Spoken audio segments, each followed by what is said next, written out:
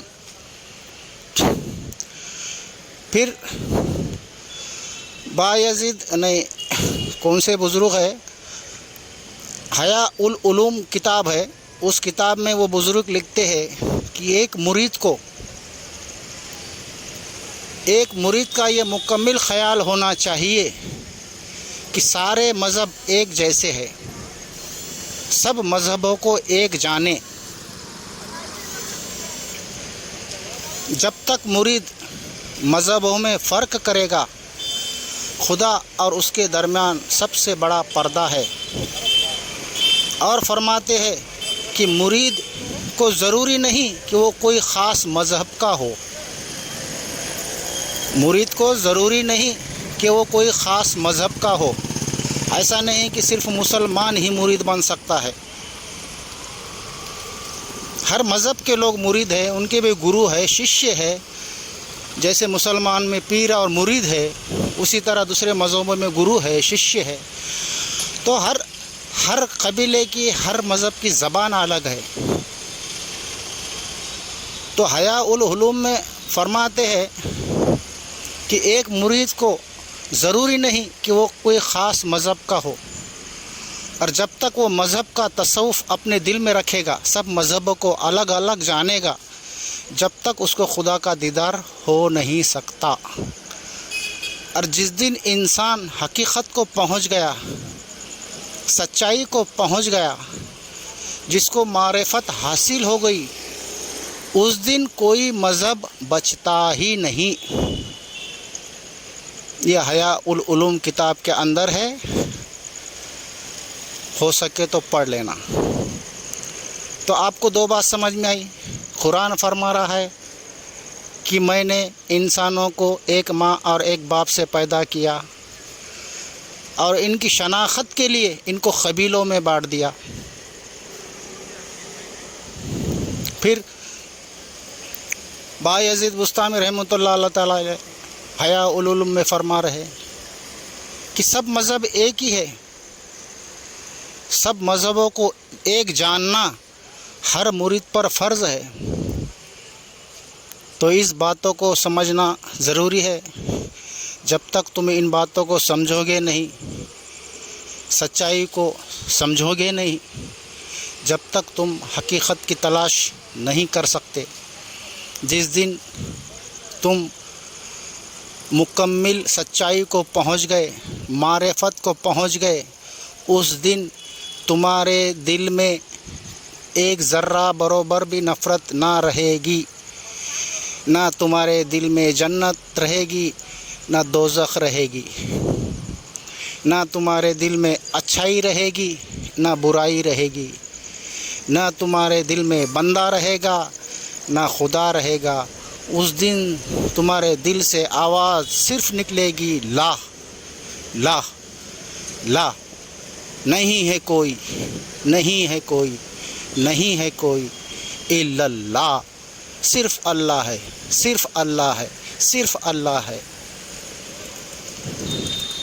تو اس بات کو سمجھنے کی کوشش کرو۔ میرا مقصد کسی کو برا بولنا نہیں ہے، نہ کسی کے خلاف بولنا ہے۔ میرا کام ہے، جتنی میں نے حقیقت کو پا لیا، سچائی کو سمجھا، معرفت کو حاصل کیا، اس حساب سے میں اپنی سمجھ سے کچھ سمجھانے کی کوشش کر رہا ہوں۔ آپ کے سمجھ میں آئے تو بھی ٹھیک، نہیں آئے تو بھی ٹھیک،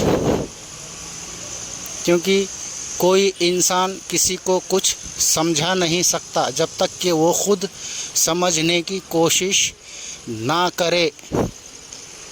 اسی لیے کچھ شاعروں نے کہا کہ اللہ سمجھ میں آ سکتا ہے، سمجھایا نہیں جا سکتا۔ اللہ دیکھا جا سکتا ہے، دکھایا نہیں جا سکتا۔ تو اس بات پر غور و فکر کرو اور سچائی کو، حقیقت کو، معرفت کو حاصل کرنے کی کوشش کرو۔ اور انسان اس دنیا میں کس لیے آیا، اس کا اصل مقصد کیا ہے، اس کو جاننے کی کوشش کرو۔ صرف انسان دنیا میں آ کے بنگلے بنانا، گھرا بنانا، پراپرٹی خریدنا، گاڑیاں لینا، اچھے کپڑے پہننا، اچھے محلوں میں رہنا، یہ انسان کا مقصد نہیں ہے۔ اور جو انسان دنیا میں آ کر صرف دولت میں پھنس جاتا ہے، دھن دولت، پراپرٹی، مان سمان، پد پرتشٹھا، اس میں جو انسان مر گیا وہ جانور کی موت مر گیا، کیونکہ اس نے انسان کا فرض نبھایا ہی نہیں۔ اللہ تعالیٰ نے انسان کو پیدا ہی اس لیے کیا کہ وہ اصل کو پہنچے، اپنے اصل کو پہنچے۔ تو دنیا میں آنے کا مقصد صرف اتنا ہے کہ میں کون ہوں، میں کس لیے آیا ہوں، مجھے کس اصل کو پہنچنا ہے۔ یہ انسان کی زندگی کا مقصد ہے۔ گھر بنانا، بنگلے بنانا، پراپرٹی خریدنا اور اسی میں مر جانا، یہ انسان کی زندگی نہیں، انسان کی شکل میں جانور کی زندگی ہے۔ بس اس کے آگے میں کچھ کہنا نہیں چاہتا۔ سمجھنے کی کوشش کرو۔ اگر کوشش کرو گے تو ایک نہ ایک دن سمجھنا تو پڑے گا ہی۔ جب تک تم خود سے کوشش نہیں کرو گے، تم کو نہ خدا ملنے والا، نہ کچھ ملنے والا۔ تو اپنے سمجھ سے سمجھنے کی کوشش کرو، غور و فکر کرو۔ اس کے آگے آپ کی مرضی۔